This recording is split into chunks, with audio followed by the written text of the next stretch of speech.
Coach Zach, how you doing, man? Good, man. Can you hear me? I can, man. Well, first and foremost, welcome to the Beast Pod. And I gotta ask you, brother. So, do you think players should be guaranteed playing time or no? Let me know, Coach.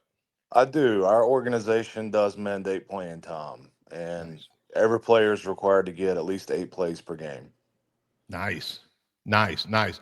How has that worked for you and your team? In other words, how do you utilize your players according to that play minimum? For the most part, it works pretty good. We do have systems in place to make sure that all the kids get playing time. I was actually coming on because I'm looking for some ideas here Okay. to maybe help improve that.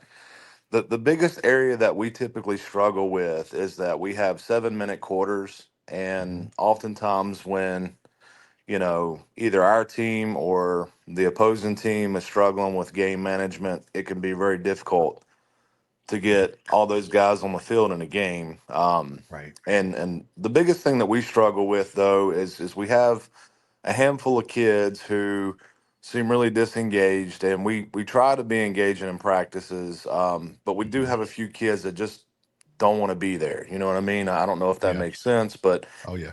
parents sign them up, and that's, I mean, hey, look, they're out there, we're going to try to develop them as much as we can, but at the same time, I'm struggling with ideas on how to get these kids engaged when they just don't want to be there. Yeah, I think, and before I give you that answer, I want to welcome Coach Brown to the show. How you doing, Coach Brown? Hey, I'm good, Coach. How are you? Man, I'm good. I'm good, man. Welcome to the Beast Pod. I'm going to pose the same question to you in a minute, whether you agree or disagree. If kids are guaranteed playing time, just hold your horses on it, and I'm going to get right back to you, Coach. All right? Yes, sir. Thank you. My pleasure. So, to answer your question, Coach, so I've been on both sides of the spectrum, meaning I've had developmental kids who wanted to be there and they just didn't have the skill set, but they was gritty or they had the desire to learn, right? And then I had kids who did not want to be there whatsoever. You know, maybe they mama wanted them to get out the house, stop playing video games, and get out there and play. And I mean, I'm thinking about this kid literally who was smart as a whip, right? And I knew he wasn't like a legit football player. You know, this is kid probably going to end up working for NASA or someplace. You know, really smart kid, right? And I put him as my center. I love put my smart kids at center because a lot of them are really low risk players, right? Put him at center. He enjoyed it for probably 2 weeks, and he came to me like, "Coach, I don't want to do this anymore. Like, I don't want to play. Like, And then and usually there's an underlining factor there, Coach. Right? Usually the kid don't want to play because he's not used to adversity. He don't like to be physical. He don't like to be confrontational. Competition to him is it just makes him uncomfortable because he never been in that situation before. So what I ended up doing with that kid is I moved him away from center and I moved him to left guard, weak side guard, right? The kid absolutely loved being the weak side guard, and we made it through the season with that kid, being at that position. So sometimes, coach, you know, we have to figure out why does this kid, doesn't want to play the game of football. Like, what's the problem? And a lot of it has to do with, the mental factor, the emotional factor of him being afraid of either contact, confrontation, or being in a high risk situation because he never been in it before. That makes sense. Yeah, it's a good perspective. I don't think I really kind of considered it like that. Yeah, man. Yeah, man. It's such a lot of these kids, and it's something I learned over the years, is that a lot of these kids just not used to adversity and they run from it. And from the external factor, what they're saying to us is, I don't want to play football. I just don't want to play. But then when you start digging deeper and you figure out that why, it's like, oh, I don't want to play because I don't want I don't want the attention of snapping the ball. Or I don't want to, hit head up with the best player on the team because he scared me after he ran over this kid. I don't want to play no more. And then, but once you start to understand and kind of, I use this word, be intentional about developing the EQ and the IQ of the kid, their desire to play, begins to increase. So I hope that helped, Coach. I hope that helped, man. It does. Can I ask you one quick follow-up question of that? As far as Yeah, sure. And hang tight, Coach Brown. I got you, brother. Yeah, I don't want to bogart the whole conversation here, man. Sorry. You're good. Do you think there's ever a time where it's appropriate to go to the parents to have a conversation to say, like, we've had this conversation, we're trying to find the right spot. We want to get him in, but like, Mhm. I mean, is there ever a point where that's appropriate? Yeah, absolutely, man. I got this open door policy with my parents. If there's a problem, I will go to my parents intentionally. Usually, though, I like to talk to my parents like the beginning of the week, the new week, right? So if I'm seeing problems, let's say on a Wednesday and Thursday at practice with a kid, I may not say nothing to that parent until Monday, right? Because I want to kind of start fresh from a coaching perspective with that kid, and with that parent, so they know what's going on, what we need to work on, what they can work on, with the kid at the house. You know what I'm saying? Sure. Because again, I've learned, especially, I'm gonna just say it, like with the moms will put a lot of pressure on their kid to play and to do things, and they don't know how to effectively communicate with that particular kid. And so the kid kind of becomes closed off and defensive. And so when the kid come to you, all you see is the kid don't want to play, not motivated, bad body language, all of that. But when you start, and it's kind of a sports psychology thing, once you understand the thought process of that kid and what's going on, you're able to kind of figure out, what's happening, and now get the kid to begin to perform for you.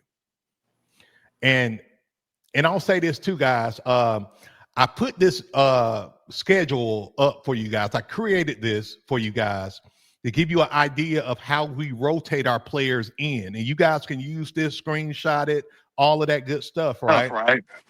Yeah. So first quarter, we're playing our starters, okay? The starters got to set the tone, all of that good stuff.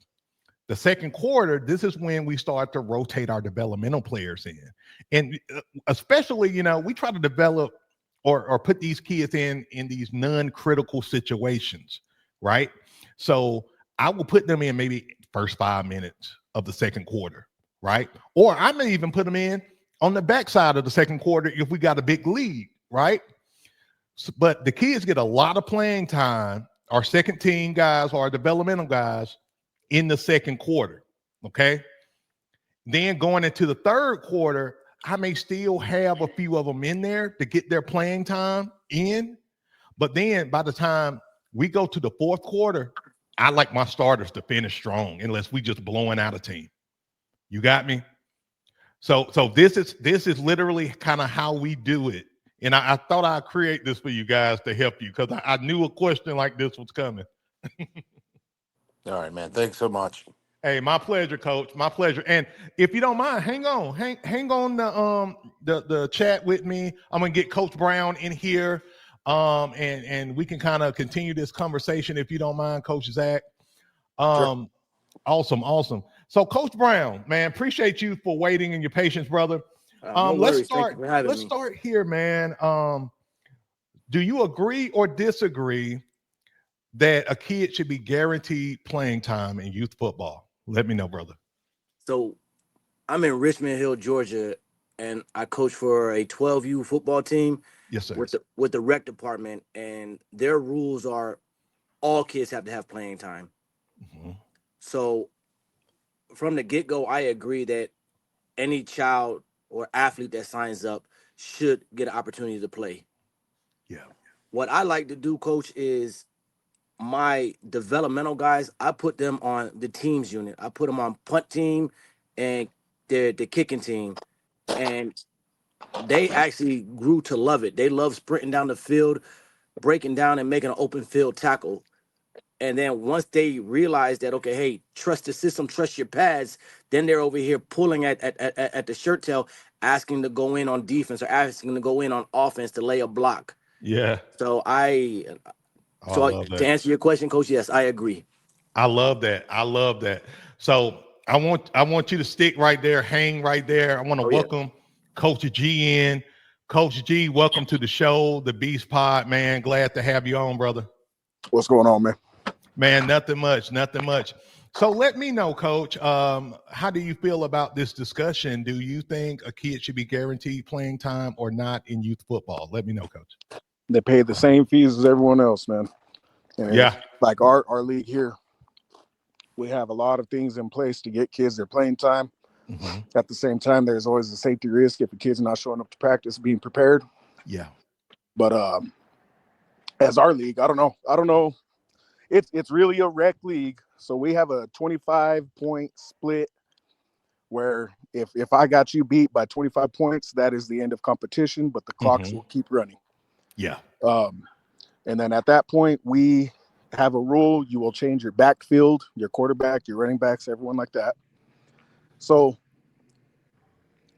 if you're not working your second string, whatever, you know what I mean? Mm-hmm. If you're not working them at practice, then that's gonna affect them in their playtime too. Yeah. So that's how we kind of get our kids to show up to practice and stuff. Like, hey, you're gonna get your work in too. So we're making sure everyone knows offense, everyone knows the defense.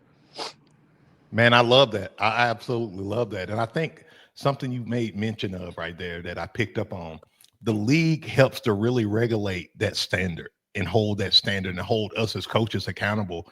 I mean, even in our league, when I first started coaching, there was no minimum requirement, play, but I already had it set in my mind that I'm going to play every kid. And that's always been the standard in my program. And we get a lot of kids from other programs who never got playing time. And we get some of the most like high character kids. And what we do is we develop them. We make them football players, right? And we end up dominating games because we got kids who want to play, want to learn, want the opportunity to grow, right? And so, I think leagues matter. The quality of the league. What does the league allow?